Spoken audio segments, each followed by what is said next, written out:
साधु तपस्वी साधक उपासक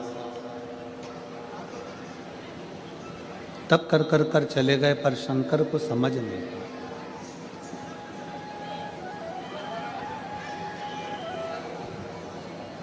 शिव जी को जानना, भगवान शंकर को पहचानना बड़ा कठिन, बहुत कठिन।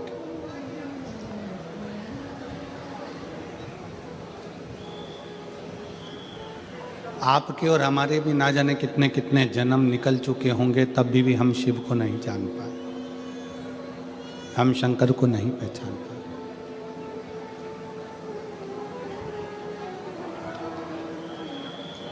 पीछे की आवाज बढ़ाओ, पीछे पीछे।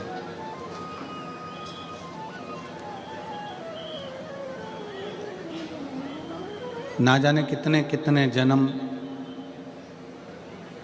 आपके और हमारे निकल गए होंगे, तो भी हम भगवान शंकर को पहचान नहीं पाए। और यदि इस कली काल में, इस कलयुग में आप शंकर जी की कथा को श्रवण कर रहे हैं, आप शिव जी के मंदिर में जाकर एक लोटा जल चढ़ा रहे हैं, तो ये मान कर रखो कि कोई संबंध पुराना आपका और हमारा भगवान शंकर से रहा होगा, तो शिव जी ने आपको खींच कर शिव पुराण तक, मंदिर तक बुला लिया।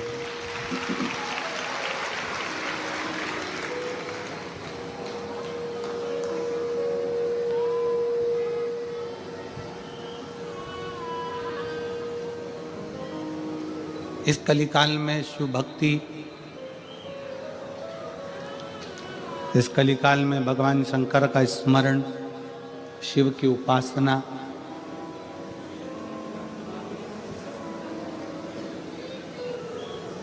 खाली नहीं जाती है।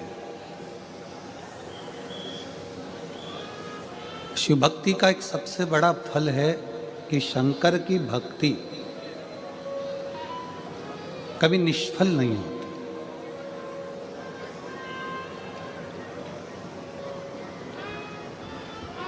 शिव उपासना का एक सबसे बड़ा तत्व है कि आप यदि शंकर की अविरल भक्ति को धारण कर रहे हैं, आप भगवान शिव की अविरल भक्ति को सुन रहे हैं,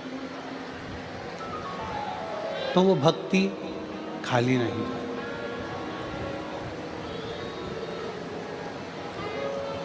और तेरी कृपा बिना ना हिले एक भी अणु, लेते हैं श्वास तेरी कृपा से तनु तनु।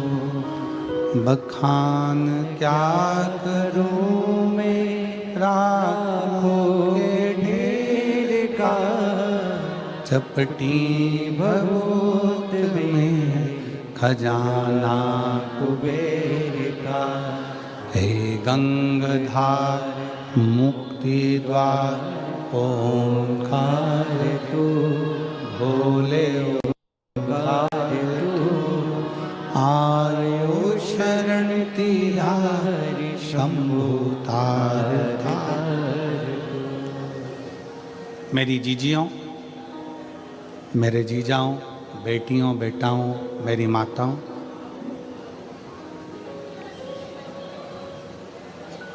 शिव को अगर एक लोटा जल आप समर्पित करें हैं, भगवान शंकर की भक्ति करें हैं, शिवालय तक गए हैं, शिव पुराण तक गए हैं, ये कभी निष्फल नहीं होता।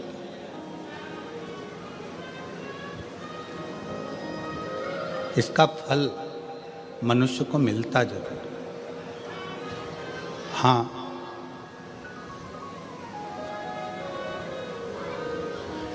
थोड़ा समय लग सकता है।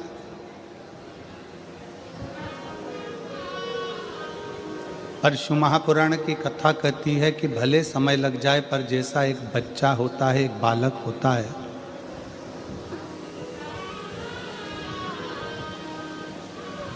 और वो बच्चा, वो बालक अपनी पूरी जिंदगी को अलमस्त होकर जीता।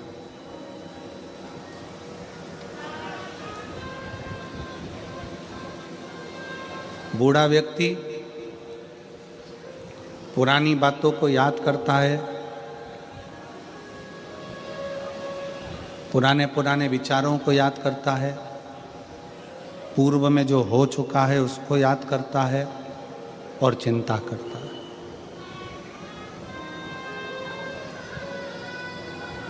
किसी बुजुर्ग व्यक्ति को देखना, बूढ़े व्यक्ति को देखना, वो पुरानी बातों को याद करेगा। महाराज जी, हमारे समय पर ऐसा था और ऐसा हो गया और ऐसा रहा और ऐसा हुआ।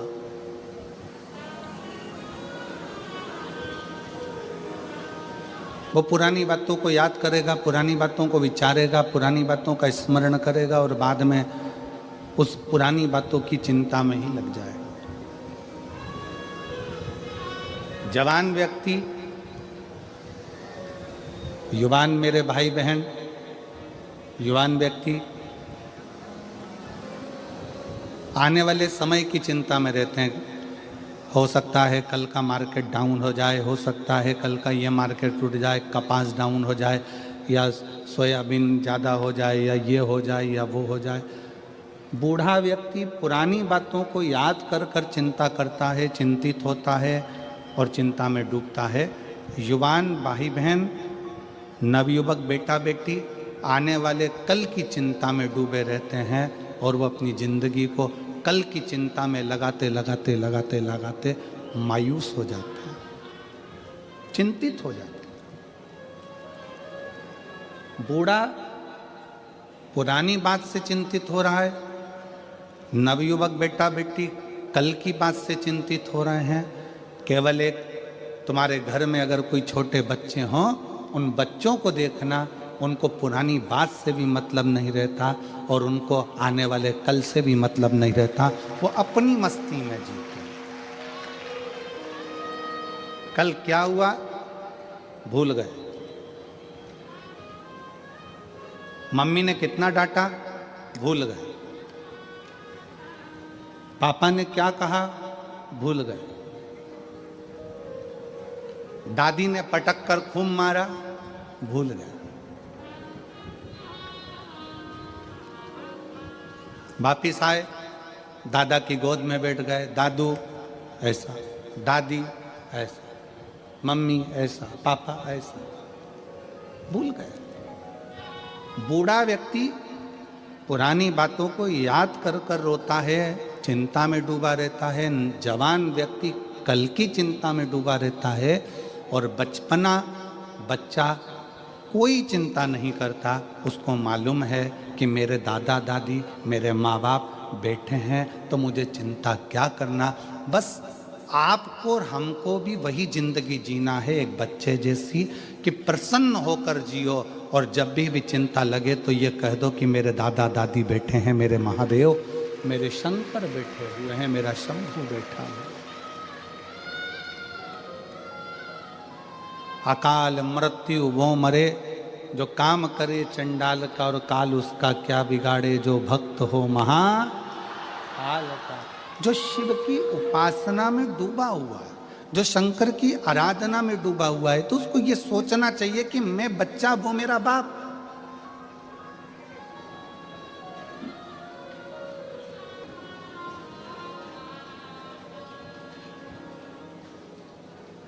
भविष्य पुराण में एक बात लिखी है,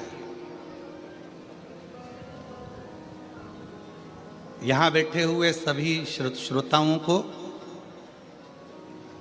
आस्था चैनल के सभी श्रोताओं को, और यूट्यूब फेसबुक पर जो कथा सुन रहे हैं शिव महापुराण की सूरत गुजरात से, उनको भी कहूँगा और आप सबसे कहूँगा, भविष्य पुराण की एक बात अपने अंदर उतार कर रखो।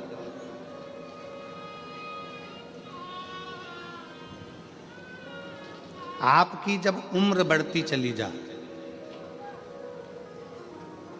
आपकी जब उम्र बढ़े, तो आपके पहचान के जितने बुजुर्ग हैं ना, उनसे मिलना चालू करो। कारण आपकी उम्र बढ़ेगी और आप अपने घर के, परिवार के, मोहल्ले के, सोसाइटी के, नगर के बुजुर्गों से, जिनसे आप पहले मिलते रहे हो, उनसे मिलते रहोगे, तो आप कभी, आपको ये नहीं लगेगा कि मैं बहुत उम्र में बुजुर्ग हो गया हूँ, बड़ा हो गया हूँ। बड़ों के पास बैठोगे तो ऐसा लगेगा अभी भी मैं इनका बच्चा हूँ, अभी भी मैं इनका छोटा बेटा हूँ।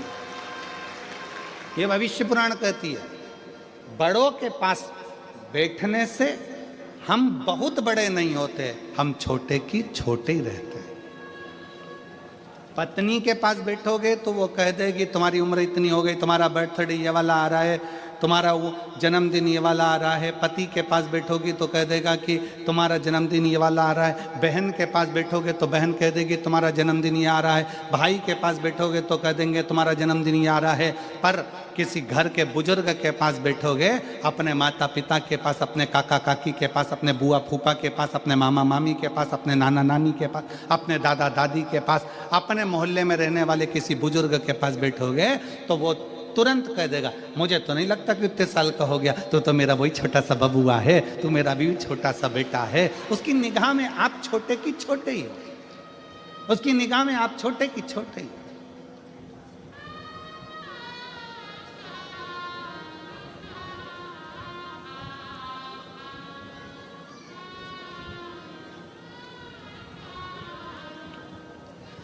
पाटिल जी का कल जन्मदिन था हो, तो कोई ऐसे हमने पूछा ये कितने साल के हो गए, तो उन्होंने कहा इतने साल के। हमने कहा मैं लगते तो नहीं है, लगते तो नहीं। किसी बड़ों के पास बैठोगे, भविष्य पुराण कहती है किसी बड़े के पास जाकर बैठोगे तो तुम अपना छुटपन कभी नहीं भूलोगे। और फिर निवेदन है, आप 70 साल के हो जाओ, 60 साल के हो जाओ, यहाँ पर कई मेरी बहनें बैठी हुई हैं, कई मेरी जीजियाँ बैठी हैं जिनको 20-20 साल तक औलाद नहीं हुई, और 20 साल तक जब औलाद नहीं हुई तब वो समझने लगी। लोगों ने कहा 20 साल शादी को हो गए बच्चा नहीं है, 27 साल शादी को हो गए संतान नहीं है, 24 साल शादी को हो गए, 10 साल शादी को हो गए, तुझे औलाद नहीं है। उसको ऐसा लगता है कि मेरी इतनी शादी को साल हो गए। तब उस बहन ने शंकर जी के मंदिर में एक लोटा जल चढ़ाना प्रारंभ करा। तब बहन को समझ में आया कि अभी मैं छोटी हूँ, मेरा बाप अभी बैठा हुआ है। तो उसने अपने आप को छोटा समझा, अभी अपने आप को उसने छोटा पाया तो शादी के 27 साल बाद भी, 10 साल बाद भी, 15 साल बाद भी उसके घर में औलाद हुई, क्योंकि उसने अपने आप को छोटा समझा।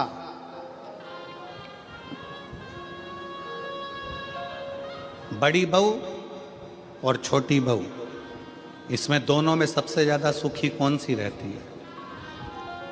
बोलो री जीजियों, बड़ी बहू ज्यादा सुखी है कि छोटी? सबसे ज्यादा सुखी होती है छोटी। क्यों? बड़ी के हाथ से थोड़ी सी भी काम बिगड़ जाए ना तो सास चिल्ला के दौड़ती है, तुझ में तो अकल थी, तू तो बड़ी थी, तू तो समझदार थी। और छोटी के हाथ से अगर कोई काम बिगड़ जाए तो सास कह तो छोटी है रे, अब भी आई है, अभी आई, उसको क्या मालूम, वो तो छोटी है, उसको इतनी अकल थोड़ी ना। तू तो समझदार थी ना, तू तो श्रेष्ठ थी ना। घर को लेकर चलने का किसको कहा जाता है? छोटे को कि बड़े को? बड़े को। बेटा तू घर का समझदार बेटा है, बड़ा बेटा है, तुझे परिवार को लेकर चलना है, तुझे परिवार को ढोकर चलना है, सब कुछ। बड़ा झुककर चले, बड़ा नम्रता में चले, बड़ा सबको लेकर चले, पर सबसे ज्यादा सुख छोटे को होता है। बड़ी बहू ताला लगाने में रखी है, पापा तुम चले जाओ, मम्मी तुम चले जाओ, घर में बच्चे हैं, मैं देख लूंगी, ऐसा कर लूंगी, वैसा कर लूंगी। शादी हो रही है घर में, परिवार में शादी है, बड़ी बहू बेचारे मेहमानों को निभाने में लगी हुई है, मेहमान आ रहे हैं उनको खिलाने में लगी हुई है, और छोटी बहू दोनों हाथों में नीचे तकिया रख के आराम से मेहंदी मंडाने में। अब किसी ने सास से कहा, वो तुम्हारी छोटी बहू को देखो जरा मेहंदी मंडवा रही है, और वो बड़ी बेचारी इतना काम कर रही है, तो इतने में सास ने भी कह दिया, पल्लू में सास ने पल्लू लेकर, उसमें तो अक्ल नहीं है। अब घर में इतना शादी मादी पड़ी, उसको मेहंदी मंडवाने की क्या जरूरत थी? पर छोटी में अक्ल नहीं। मेरी बड़ी वो देखो वो ताला लगा रही है, वो मामा जी को खाना खिला रही, फूफा जी को खाना खिला रही, बुआ जी को खाना खिला रही, और छोटी अक्ल नहीं।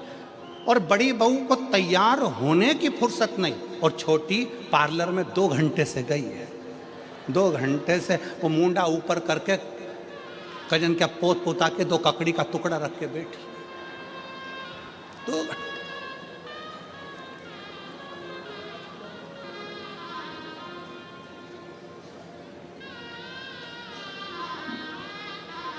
शादी में बड़ी बहू बेचारी काम में लगी रही और छोटी सबसे पहले बफेट में गई।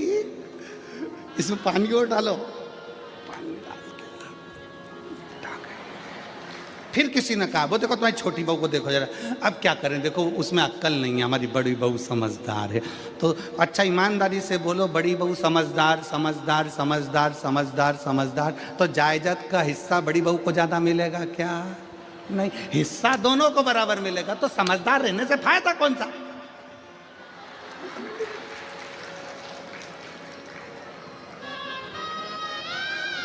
फिर लाभ कौन सा है? शिव पुराण कह रही है बड़े मत बनो।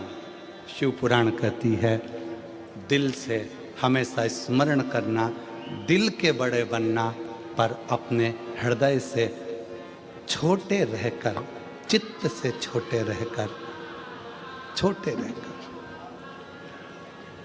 अपने माता पिता के चरणों के दास रहकर,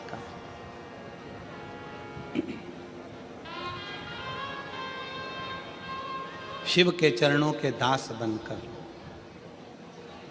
छोटे बनकर जो जिंदगी जी सकते हो,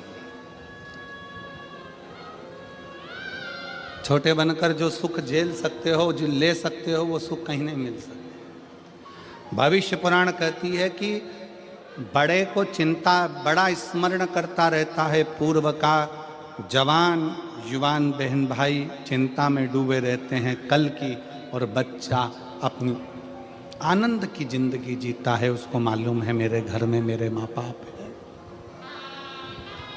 मेरे माता। खूब उड़ाओ, खूब उड़ाओ। काटने के लिए भी एक दिन दिया और उड़ाने के लिए भी एक दिन दिया, मकर संक्रांति का, कि उड़ाना भी लपक कर और काटना भी लपक कर। पर शिव महापुराण की कथा कहती है आसमान की पतंग को काटो मना नहीं है, पर किसी के व्यापार को और किसी के हृदय को और किसी के शरीर को मत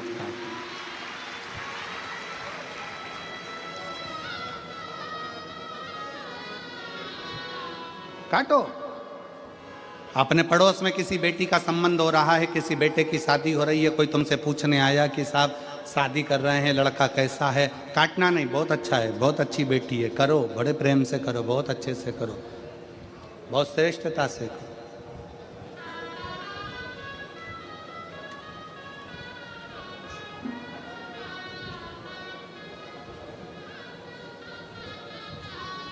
काटना नहीं। मेरे शंकर भगवान ने, मेरे उघड़दानी ने, मेरे शिव ने, मेरे त्रिकालदर्शी ने, मेरे कैलाशी ने, मेरे अविनाशी ने, मेरे शंकर भगवान जब एक बार भगवान शिव श्री सेलम की भूमि पर बैठे हुए थे,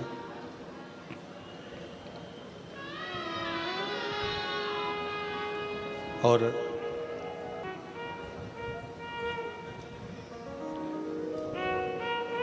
शिव जी श्री शैलम की धरा पर बैठे हैं। कार्तिक बाबा षडानंद कार्तिकेय जी उनसे मिलने के लिए आए।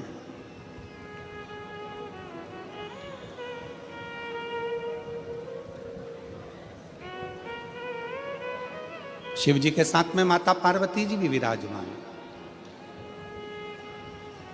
और जब जब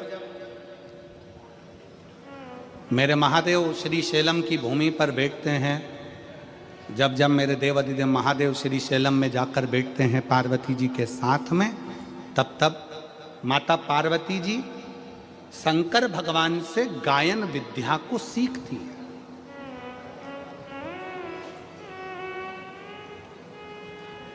माता सरस्वती भी उस स्थान पर आकर बैठती हैं कि भगवान शंकर जब पार्वती जी को गायन विद्या सिखाएंगे, जब भगवान शंकर माता पार्वती जी को गायन विद्या देंगे, तब हम भी स्वीकार करेंगे।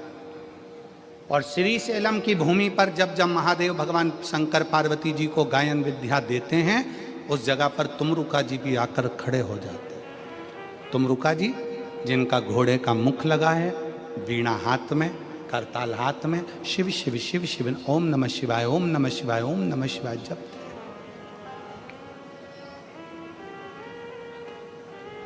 वो भी बैठे।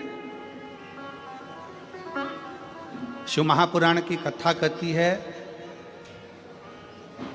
व्यर्थ की चीजें जब मिले, व्यर्थ की बातें जब मिले तो भले मत बैठो, पर जब कोई तुमको ज्ञान दे रहा हो, कोई शिव का शरणागति की ओर बढ़ा रहा हो, कोई भगवान शंकर का संवाद कर रहा हो, शिव तत्व को तुम्हारे हृदय में बिठा रहा हो, तो जरूर बैठो, जरूर बैठो। और अपने घर के बच्चों को ये संस्कार दो, अपने घर के बच्चों को ये समझा दो कि अपने नगर में, मोहल्ले में, क्षेत्र में, कॉलोनी में, सोसाइटी में, अपने शहर में कहीं पर भी भगवान की कथा हो, बन सके तो ऐसा प्रयास करना कि उस कथा में आगे बढ़कर थोड़ा सा सहयोग करना, बन सके। कर सत्संग करते हैं तो शंकर के सारे गण और सारे भैरव भगवान शंकर की उस पवित्र कथा को 64 योगिनियों के साथ श्रवण करते। और चौथा स्थान श्री शैलम मल्लिकार्जुन, जहाँ पर भगवान शंकर पार्वती जी के साथ बैठकर जब सत्संग करते हैं तो वहाँ पर जितनी गायन विद्या में देवता हैं, नारद जी, तुमरुका जी, सरस्वती जी, वीणा देवी आदि जितनी देवी देवता जो गायन विद्या में निपुण है, वो आकर सत्संग करते हैं। ऐसे 4 स्थान पर 4 सत्संग भगवान शिव पार्वती के चलते।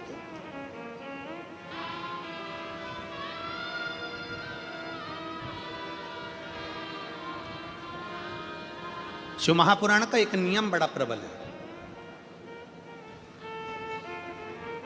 शंकर जी की शिव महापुराण का एक नियम वेद व्यास जी लिखते हैं,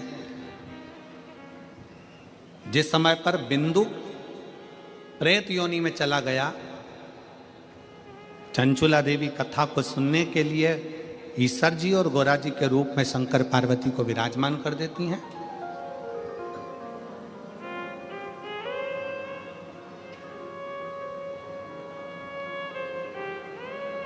तब वेद व्यास जी ने लिखा कि शिव महापुराण का एक सबसे बड़ा नियम है, आप जब कथा सुनने के लिए बैठते हो और जिसका स्मरण करते हो, जिस जीव के लिए आप कथा सुनते हो या अपने लिए सुनते हो या अपने कार्य की सिद्धि के लिए सुनते हो या कोई मनोकामना के लिए सुनते हो, शिव महापुराण की कथा कहती है कि वेद व्यास जी कहते हैं आपने जिसका मनन चिंतन शिव महापुराण की कथा में बैठकर करा होता है, कथा उसको प्राप्त हो जाती है और उसका कल्याण हो जाता है। शिव महापुराण का सबसे बड़ा एक आनंद है कि हम कथा में बैठकर जो स्मरण करें, हम कथा में बैठकर जैसा मनन चिंतन करें,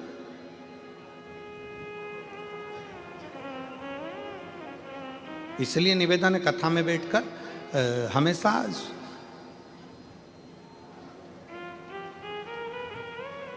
प्रयास करा करो कि अच्छा मांगो। हमने पहले कथा में कहा था कि 3 मित्र थे और तीनों मित्र शंकर जी के मंदिर में गए, शंकर जी की स्तुति करी, शंकर जी प्रसन्न हो गए।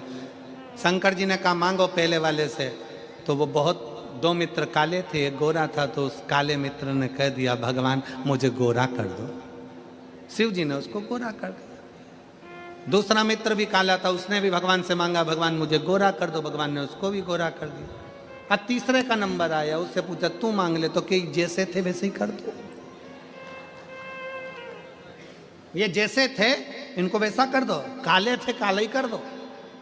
अब जरा विचार करने वाली बात है, तीसरा मित्र चाहता तो कुछ अपने लिए अच्छा मांग लेता, पर दूसरे का बुरा करने के चक्कर में वो अपना भी छोड़ बैठा और अपने लिए भी नहीं मांगा। हम दूसरे का बुरा करने में लगे हुए हैं तो अपना भी छूट जाता।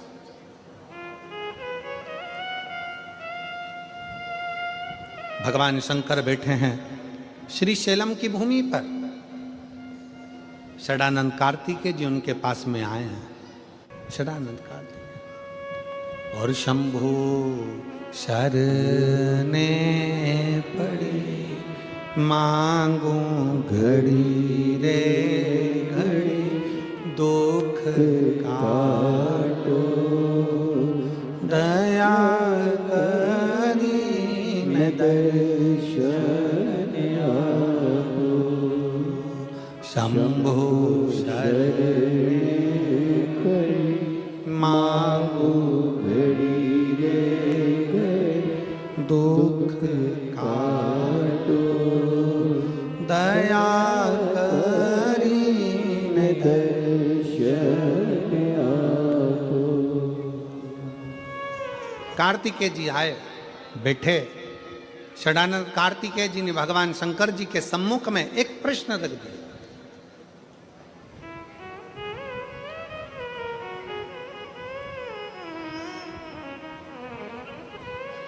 और प्रत्येक संसार के मनुष्य सुन ले बड़े सावधानी से। घर के नव युवक बेटा बेटी सुन ले, अगर तुम्हारे दिल में कोई प्रश्न आया है, तुम्हारे दिल में अगर कोई संवाद आया है, तुम्हारे हृदय में अगर कोई प्रश्न उपजा है, तो प्रयास करना कि उस प्रश्न का उत्तर अपने माँ बाप से, अपने घर के दादा दादी से, अपने घर के व्यक्ति से उसका उत्तर ढूंढने का प्रयास करो, दूसरी जगह नहीं।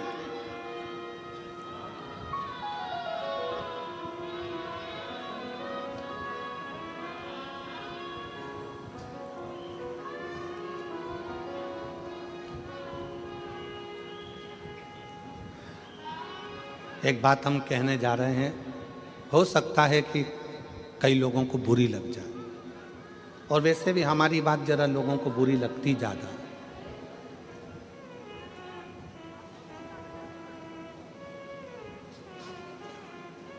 आजकल की छोरियों को कच्चे मकान और सच्चे इंसान समझ में ही नहीं आते हैं।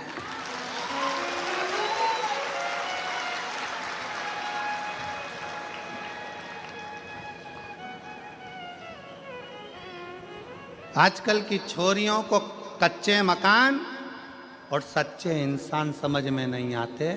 इनको तो जो 10 रुपए की चाउमीन खिला दे और 50 रुपए का बैलेंस डलवा दे और झूठी झूठी बातें करे, बस वो समझ में आते। झूठे,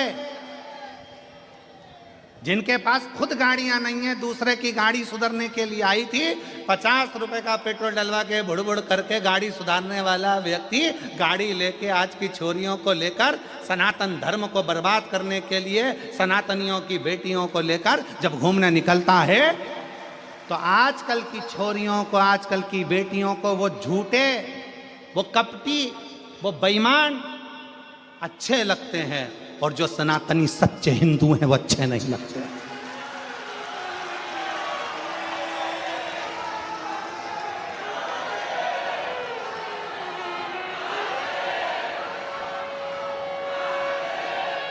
मेरा निवेदन है, इस सूरत की पवित्र भूमि से, सूरत की पवित्र धरा से, एक सनातनी का मकान कच्चा है और दिल सच्चा है तो तेरी कद्र होगी।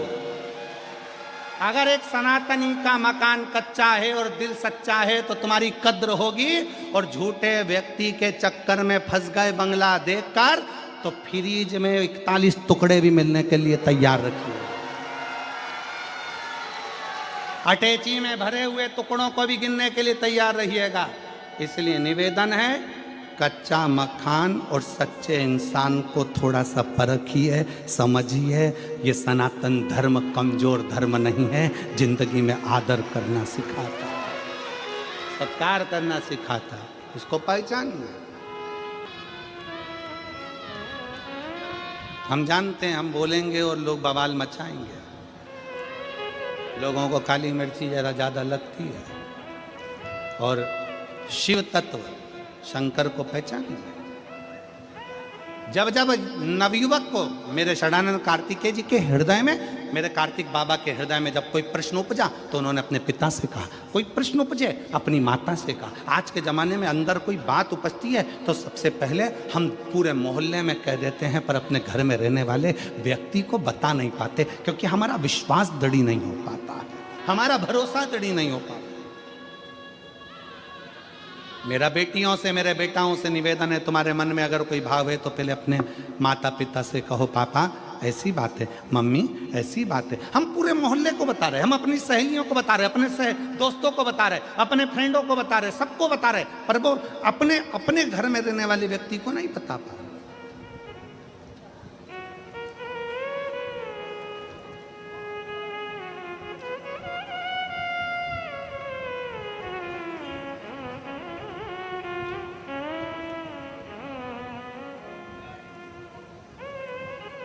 षडानंद कार्तिकेय जी ने कहा, पिताजी मेरे मन में एक संशय है। प्रकृति बदलती है, समय बदलता है, घर बदलता है, वृक्ष की पत्तियां बदलती है, फूल बदलता है, जमीन बदलती है। जो प्लाट खाली पड़ा एक दिन में मकान बन जाता है, मकान बना हुआ भी एक दिन खंडर बन जाता है, सब बदलता है। व्यक्ति बचपन में अलग दिखता है, जवानी में अलग दिखता है, बुढ़ापे में अलग दिखता है, व्यक्ति का शरीर भी बदलता है। षडानंद कार्तिकेय जी ने कहा, पिताजी प्रकृति बदलती है, जमीन बदलती है, घर बदलता है, इंसान बदलता है, सब कुछ, व्यक्ति का स्वरूप बदल जाता है, रंग बदल जाता है, ये सब कुछ बदलता है। पर प्रकृति भी समय पर बदलती है, फूल भी समय पर बदलते हैं, पत्तियां भी समय पर बदलती है, जमीन भी समय पर बदलती है, प्लाट भी समय पर बदलता है, मकान भी समय पर बदलता है, समय भी समय पर बदलता है। कार्तिकेय जी ने कहा, पिताजी मेरे मन में एक संशय है कि सबसे जल्दी तुरंत कौन बदलता है? तो शंकर भगवान ने कहा, इंसान से ज्यादा कोई नहीं बदलता। इंसान से ज्यादा कोई नहीं बदलता। थोड़ी देर में कैसा है और थोड़ी देर में कैसा होगा, थोड़ी देर में उसका व्यवहार कैसा है, थोड़ी देर में कैसा होगा, क्या कहता है, क्या करता है, मनुष्य से ज्यादा जल्दी कोई नहीं बदल सकता। समय भी समय पर बदलता है, प्रकृति भी समय पर बदलती है, पत्तियां भी समय पर बदलती है, वृक्ष भी समय पर बदलता है, पर इंसान का भरोसा नहीं, यह कब बदल जाता है। इसलिए शिव महापुराण की कथा कहती है कि इंसान पर भरोसा करने से अच्छा है कि उस परमात्मा पर भरोसा करो जो कभी बदलता नहीं है, वो अजर और अमर है, वो अजर और अमर है।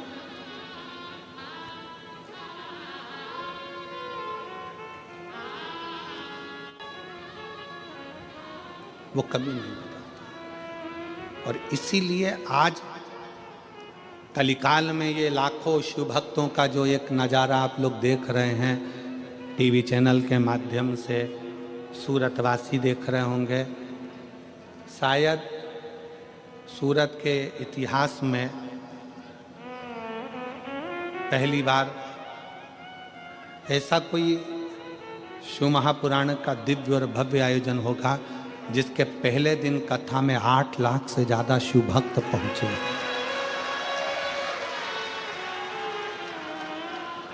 और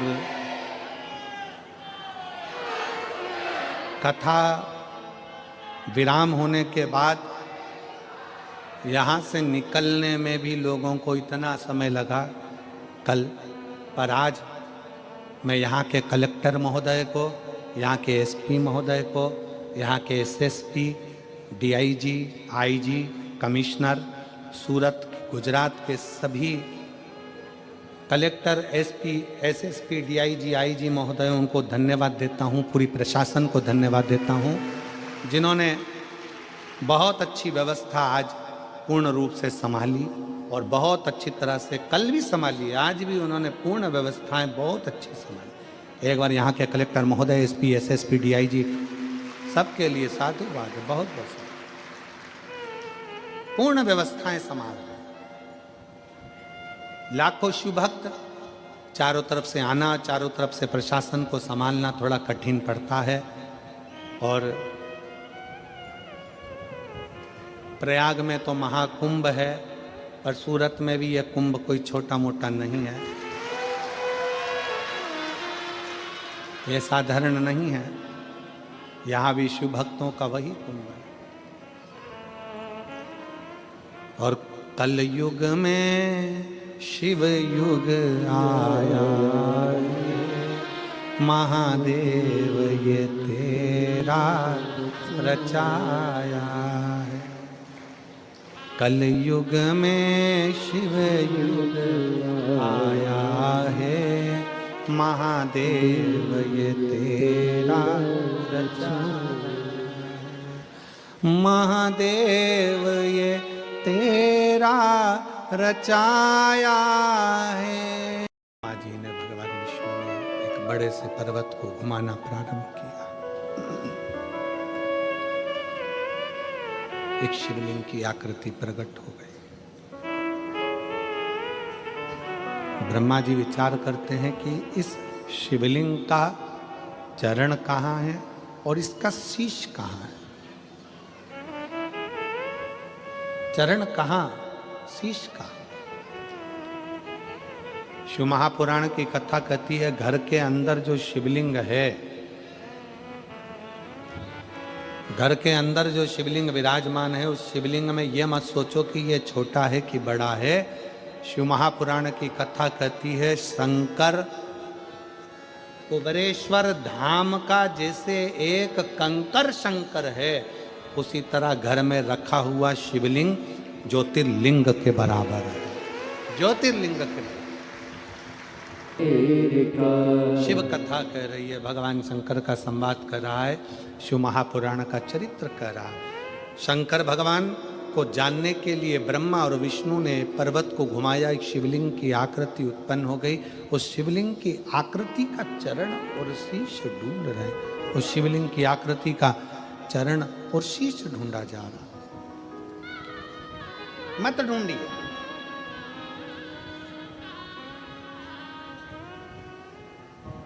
शिव मंदिर में जाकर, भगवान शंकर के मंदिर में पहुंचकर,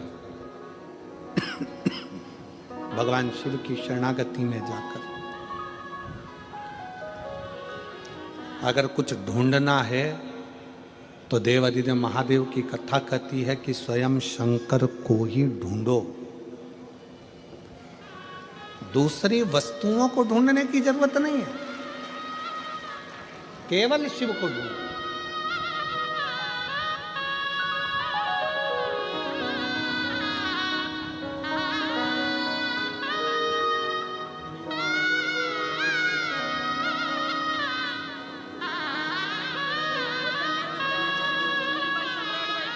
बैठे के लिए या नहीं,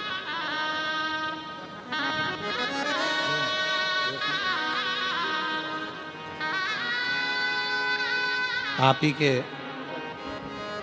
बेटे को लीवर में गठान हो गई थी, डॉक्टर ऑपरेशन का बोले थे, पर डॉक्टरों से दवाई लेकर शंकर पर भरोसा कर कर एक बेलपत्र और रुद्राक्ष का जल देते हुए फाइल लगाई, पूरी गठान गल गई। ये शिव तत्व है, ये शंकर के प्रति विश्वास।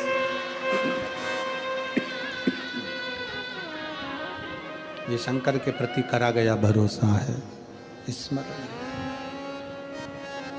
शिव कथा कर रही है, भगवान शंकर का संवाद कर रहा है, शिव महापुराण की कथा कर रही है।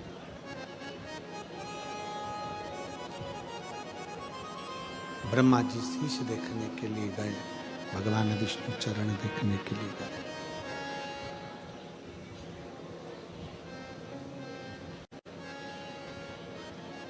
शिवलिंग का शीश देखने के लिए ब्रह्मा जी जाते हैं,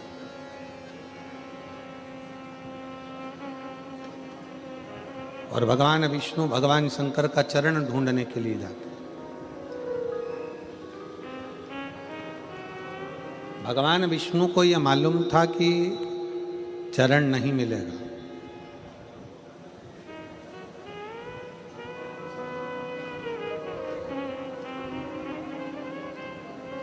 और ब्रह्मा जी को यह लगता था कि मैं भगवान शंकर का शीश देखकर जरूर आऊंगा। ये मेरा विश्वास करता है कि मैं उनका शीश ढूंढ कर लेकर आऊंगा। गए ब्रह्मा जी, पर मिला नहीं। केतकी का फूल ब्रह्मा जी तोड़ कर लेकर आ गए, केतकी के पुष्प को, और केतकी के पुष्प से कह दिया कि केतकी के पुष्प तुम भगवान नारायण के पास में जाकर कह देना कि ब्रह्मा जी को शीश मिल गया। गौ माता को साथ में लेकर आ गए, कह दिया गाय तुम चलकर कह देना कि ब्रह्मा जी को शीश मिल गया। आते ही ब्रह्मा जी ने सबसे पहले भगवान नारायण से पूछा, भगवान नारायण से,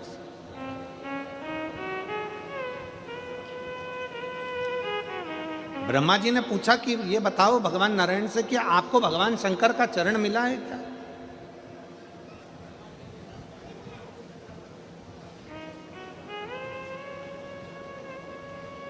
नहीं, हमें भगवान शंकर का चरण नहीं मिला। भगवान नारायण ने एक बार सत्य कह दिया। और शिव महापुराण की कथा कहती है, एक बार सत्य बोल देने पर 50 बार झूठ बोलना नहीं पड़ता, और जो एक बार झूठ बोल देता है तो उसको पूरी जिंदगी झूठ ही बोलना पड़ता है। सत्यम शिवम सुंदर।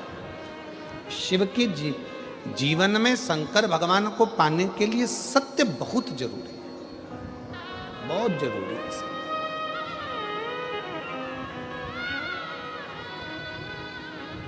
मरने के बाद क्या बोलते हैं? राम नाम, जम जम के बोलो जरा, राम नाम सत्य है। कब बोले? जब वो झूठ बोल बोल के मर गया, तब बोले राम नाम सत्य है।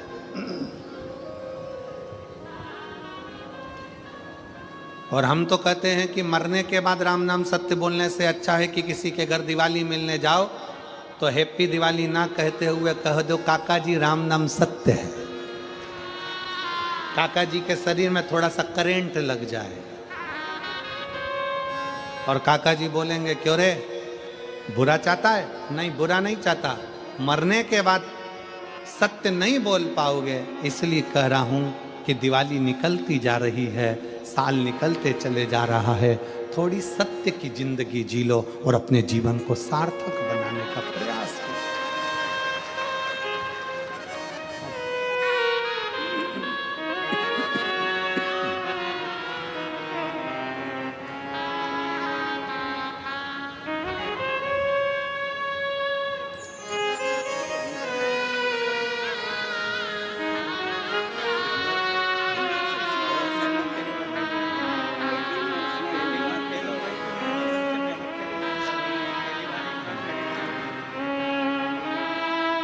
वैशाली जाधव के माता पिता हैं, जिनकी बेटी पैरामिलिट्री फोर्स में सब इंस्पेक्टर के पद पर सिलेक्शन हुई है। दीदी कह रही हैं एक बार उसने एग्ज़ाम दिया, नहीं हुआ, अंदर से टूट गई थी, फिर शिव महापुराण पर भरोसा कर कर फिर मेहनत करी और बाबा की कृपा से आज उच्च पद पर बैठी।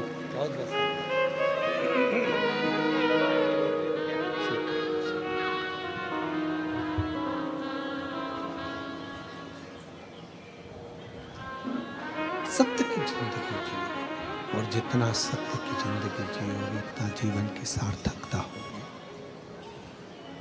सत्य का जीवन मनुष्य की श्रेष्ठता प्रदान करता है। सत्य का जीवन।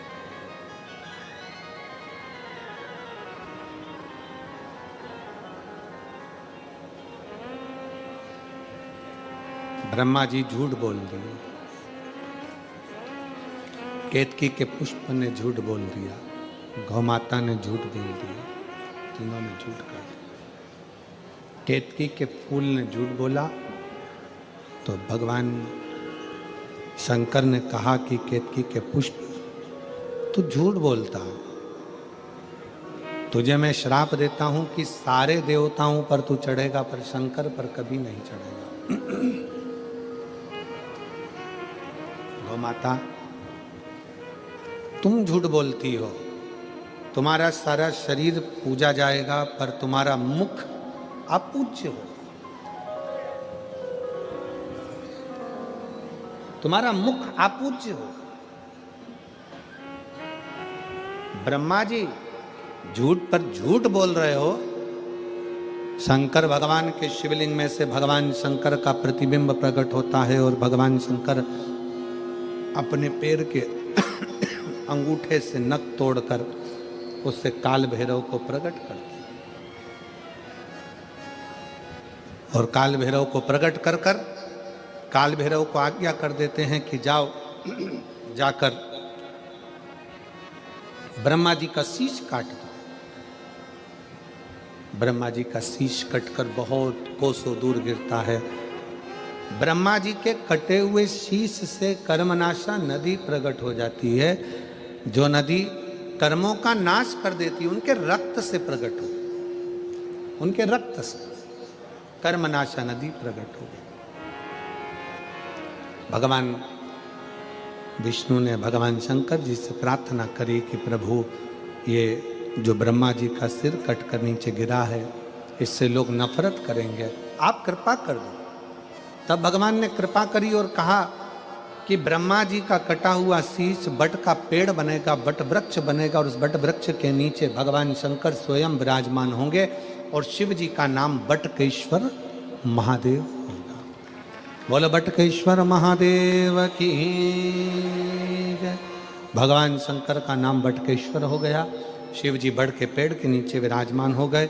शिव महापुराण की कथा कहती है कि जीवन में बटकेश्वर महादेव का स्मरण, कभी मान लो कोई पैसा लेकर चले गया, कोई तुम्हारा धन लेकर चले गया, कहीं से पैसा नहीं आ रहा है, गया हुआ धन रुक गया है, तो भगवान शंकर को एक लोटा जल बटकेश्वर महादेव के नाम से समर्पित करें। भगवान शिव जी को एक लोटा जल बटकेश्वर महादेव के नाम से समर्पित कीजिए और उनसे प्रार्थना करें, निवेदन करें, शिव स्वीकारेगा जरूर। जैसे एक संवाद आता है कि एक व्यापारी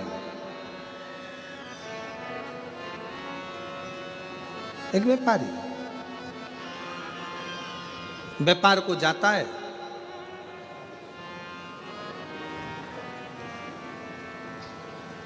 घर से निकलने के बाद सबसे पहला काम करता है वो भगवान शंकर के मंदिर में जाना, भगवान शंकर से स्तुति करना, भगवान शंकर के शिवालय में पहुंचना।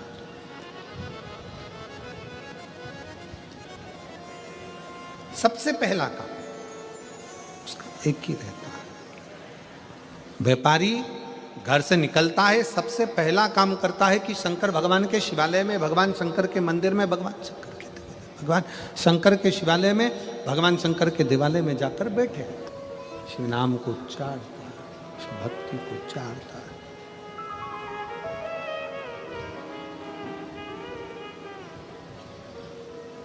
नियम था प्रतिदिन का शंकर के मंदिर में जाकर बैठना, भगवान शंकर की भक्ति को करना। वहां से शिव मंदिर में जल चढ़ाने के बाद, भगवान शंकर की भक्ति करने के बाद, शिव स्मरण करने के बाद निकलता, फिर जाता अपने परिवार के पास और परिवार के बाद में जाता अपनी कॉलोनी में, अपनी सोसाइटी में, अपने परिवार के बीच में।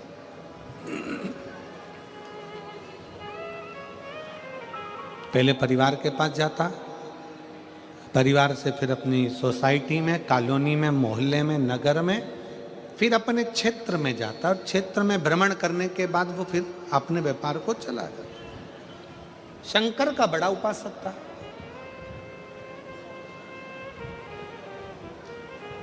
शिव जी का परम उपासक।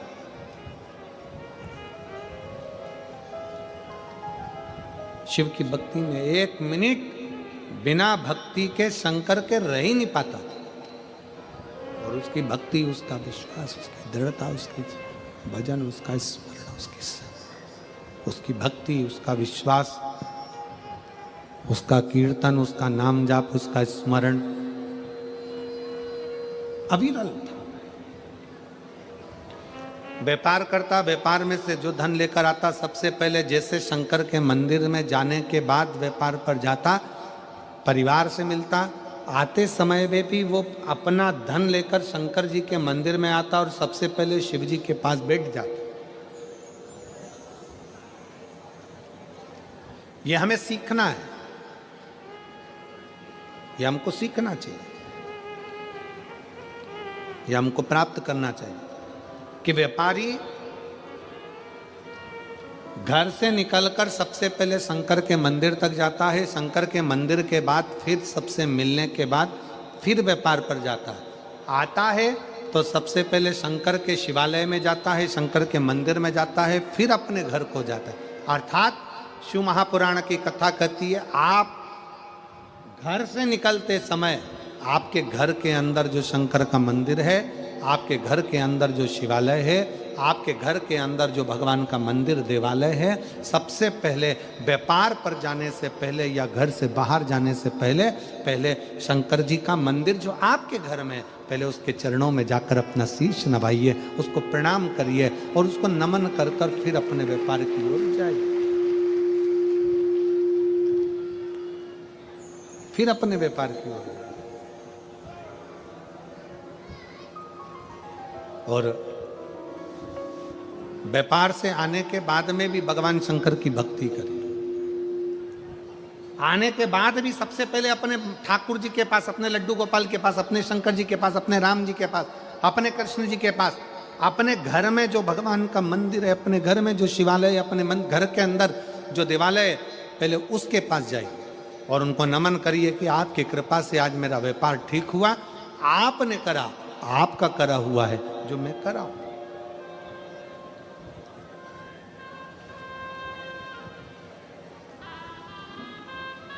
ये आपकी कृपा है।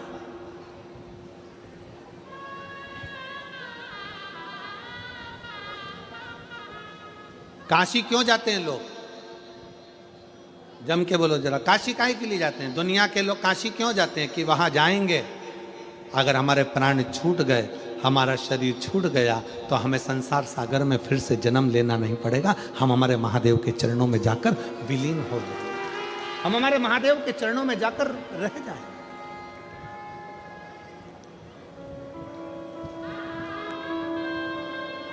सूरत की एक कहावत बड़ी विचित्र है, सूरत का जीवन और काशी का मरण।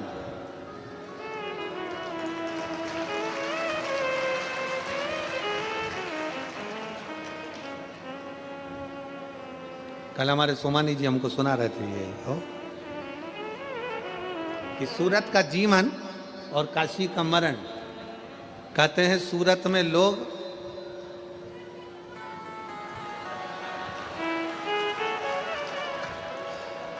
जीवन, सूरत का जीवन और काशी का मरण। कहते सूरत में लोग ना जाने को ढोकला, फाफड़ा, फाफड़ा, और एक ढोकले का भाई भी है, खमंड का कोई भाई भी है। तो सुना रहे थे सोमानी जी का नाम मेरे को स्मरण में है, जरा किसी को याद हो तो बताओ ना। खोचा, लोचा,